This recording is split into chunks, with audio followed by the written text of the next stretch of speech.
katika kanisa. Amen. Amen. La Bible dit, c'est très honteux. Alléluia. C'est très honteux d'une femme de parler dans l'assemblée de Dieu. Dans l'assemblée des saints. Alléluia. Il y a les saints. Alléluia. Et il y a des autres assemblées. Là où les femmes prêchent, cette place n'est pas sainte. Parce qu'il y a du désordre. Mais Dieu nous recommande, dans l'église des saints, dans les assemblées des saints, que les femmes qu'ils puissent se taire. Ma sœur, soyez calme là où. C'est la parole de Dieu. Dans l'église des saints, les femmes doivent être calmes. La Bible dit, si tu as une question, va demander à ton mari. Alléluia. C'est très honteux. Une femme de parler dans l'assemblée des saints. Si une femme parle ici, nous ne sommes plus des saints. Alléluia. Nous sommes comme les autres. Alléluia. Comme nous sommes les saints, ce n'est pas permis d'une femme de parler dans l'assemblée de Dieu.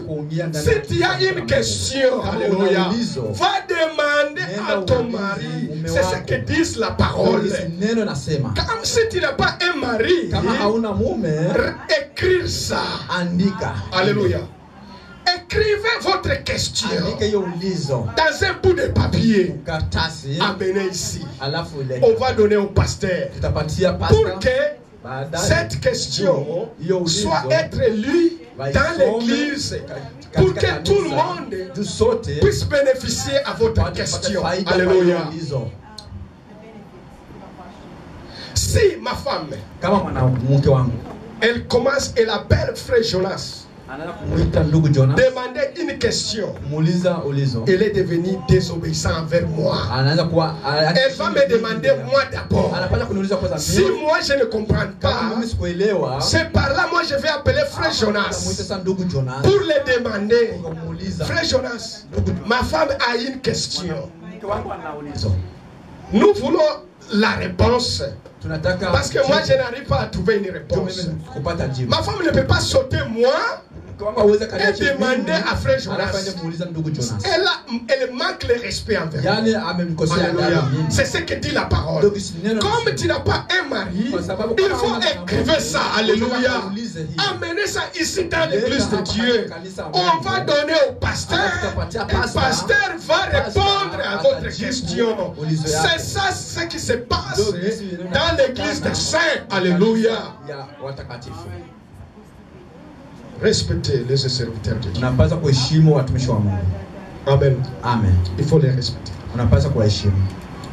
Vous savez, dans l'église de Dieu, comme nous sommes venus ici, il y a des choses dans l'église de Dieu. Alléluia. Il y a la bénédiction. Il y a aussi la malédiction. Alléluia. Dans toutes choses, il y a des choses qui marchent de pair. Il y a la vie, il y a la mort. Il y a la bénédiction, il y a la malédiction. Si tu viens ici dans l'église et tu ne respectes pas la parole de Dieu, ma sœur, tu seras maudit. Au lieu d'être béni, tu vas être maudit. Au lieu d'avoir la vie, tu vas récolter la mort. Il y a toujours des choses. Faites attention avec la parole de Dieu. On ne se joue pas avec la parole de Dieu. Et surtout, il ne faut pas jouer avec les serviteurs de Dieu. Alléluia. Nous avons lire la Bible. Nous allons comprendre ceux qui ont joué avec les serviteurs de Dieu. Qu'est-ce qui s'était arrivé dans leur vie? Dieu ne permet pas à un chrétien de jouer avec son serviteur. Ma sœur, si tu joues avec un serviteur de Dieu, tu es en train de creuser votre tombe. huko naenda unatengeneza kaburi lako. Unachimbia kaburi. Unachimbia kaburi. Amen. Amen. Ne jouez pas avec les serviteurs de Dieu. Cheze na mtumishi wa Mungu. Même si les serviteurs de Dieu, Hata mtumishi wa Mungu il ne connaît rien. hajui kitu. Ce n'est pas ton problème. Haiko shida yako. Il a les problèmes avec Dieu. Kuna shida yeye na Mungu. Dieu dit dans sa parole, ne touchez pas à mes Usiguse. Alléluia. Toi, Wewe il faut respecter ce qu'il dit. Alléluia. Sa personnalité ou toi n'est pas affaire avec toi. Ce qui t'intéresse c'est toi. C'est ce qu'il dit. Alléluia. C'est à toi de prendre, de laisser. Dieu dit, ne touchez pas à mes ouins. Amen. Un serviteur de Dieu, c'est un ouin de Dieu. C'est un serviteur de Dieu. Dieu lui a envoyé. Dieu lui a donné une mission. Alléluia. Et il faut respecter ça. Même s'il ne connaît pas parler l'anglais, ce n'est pas ton problème. C'est son problème avec son Dieu. Même s'il fait mal, ce n'est pas ton problème. Tu seras maudit. Dans la Bible, si nous lisons dans un nombre, dans un chronique plutôt,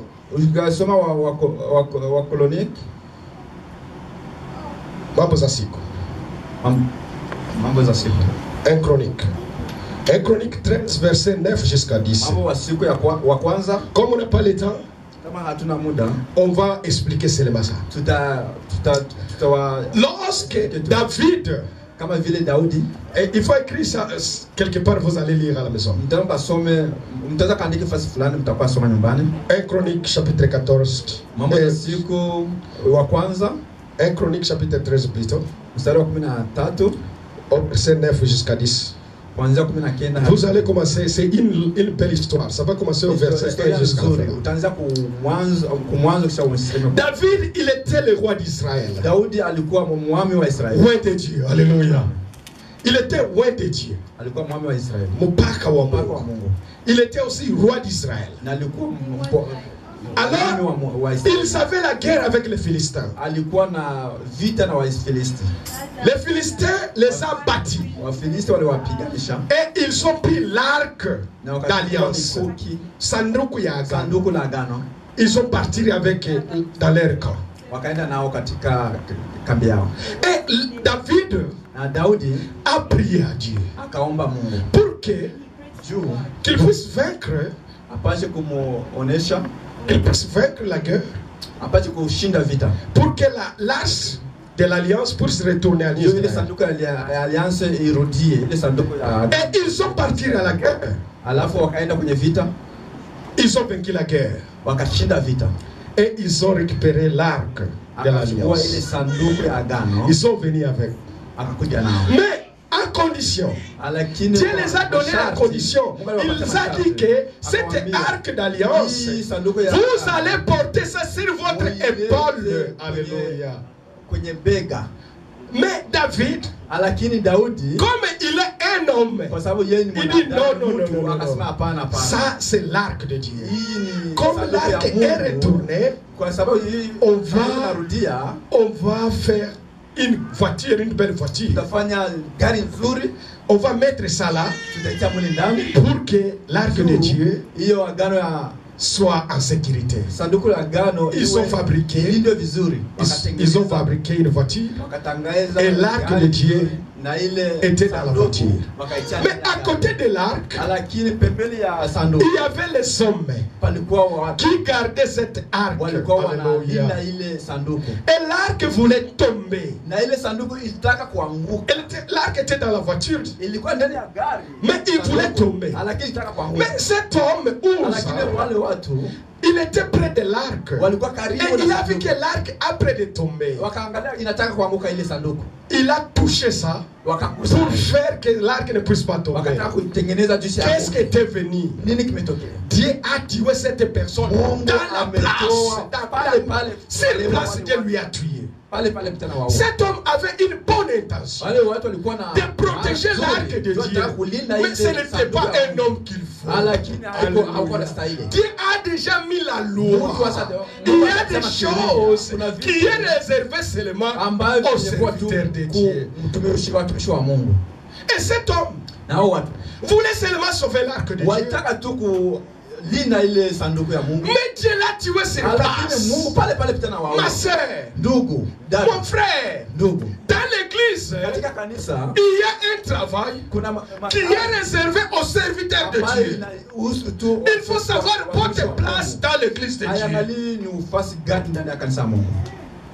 Cet homme avait une bonne intention. Mais il n'était pas l'homme qu'il faut à la place qu'il faut. C'est pourquoi Dieu lui a tué sur place. La parole de Dieu, il y a la vie, il y a la mort aussi.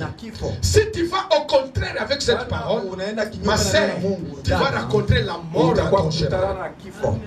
Cet homme, il a rencontré la mort. Il avait une bonne intention pour protéger l'arc de Dieu. Mais il était mort sur place parce que ce n'était pas son travail.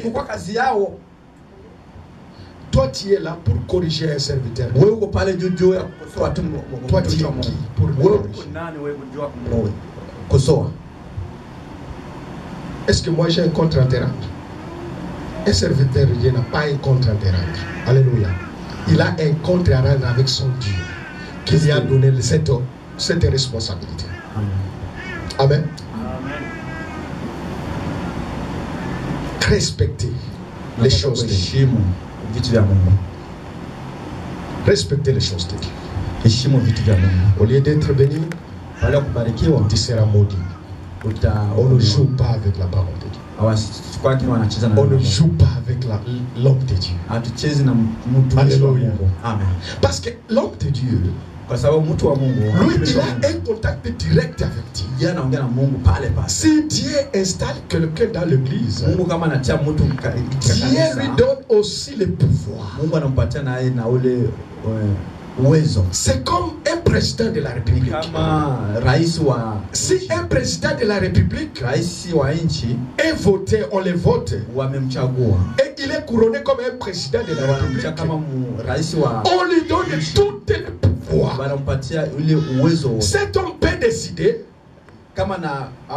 que toi aujourd'hui, que ta vie s'arrête, on va te tuer. Alléluia. C'est la même chose avec les hommes de Dieu. Dans l'église de Dieu, Dieu donne à ses serviteurs l'autorité, ma sœur. Il y a parfois des prières.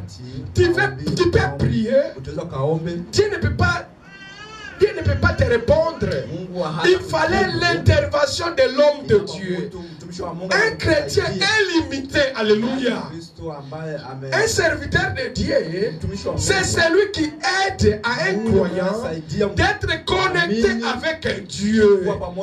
Parfois, votre prière n'arrive pas à Dieu. Mais à travers un serviteur de Dieu, votre prière va arriver à Dieu. Pourquoi? Parce que Dieu lui a donné l'autorité. Dieu a oué cette personne pour veiller à cause de toi, ma sœur. C'est pourquoi les serviteurs de Dieu méritent double respect. Double respect. Alléluia. Moi, je vais vous donner l'exemple.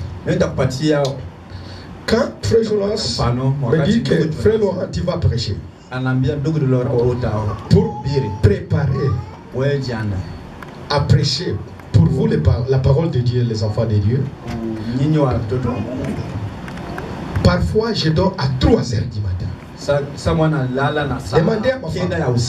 Je pars là au basement. Je vais préparer la prédication. Parfois je dors à 3 heures pour préparer de quoi parler aux enfants de Dieu. Mais à combien fort pour lui qui fait ça chaque jour. Combien de temps il prend pour préparer à prêcher pour les enfants de Dieu? Il faut respecter le travail du serviteur de Dieu. Si on te fait passer toi aujourd'hui ici, viens nous prêcher. Je ne sais pas combien de minutes tu vas parler ici. Hein? Il faut respecter les enfants de Dieu, les serviteurs de Dieu. Pour être béni dans l'église de Dieu, il faut d'abord obéir la parole de Dieu. Obéir aussi les serviteurs de Dieu. Alléluia. Le frère Branham dit au